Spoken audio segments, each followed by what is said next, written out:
Hey everyone.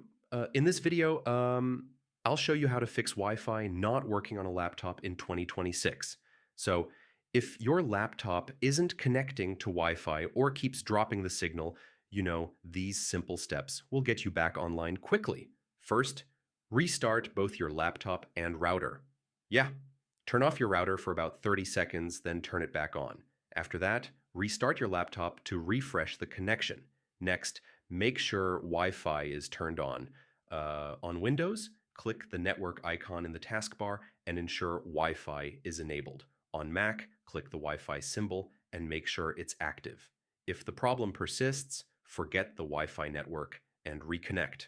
I mean, go to your network settings, select the Wi-Fi, click Forget, then reconnect by entering the password again. For Windows users, updating network drivers can fix issues. Yeah, go to Device Manager, find Network Adapters, right-click your Wi-Fi adapter, and select Update Driver. Next, run the built-in network troubleshooter. In Windows, go to Settings Arrow Network and Internet Arrow Troubleshoot and follow the instructions to automatically fix issues. If nothing works, reset your network settings. This will remove saved Wi-Fi networks, but often solves persistent connection problems. And that's it. These steps should fix Wi-Fi not working on your laptop. Yeah,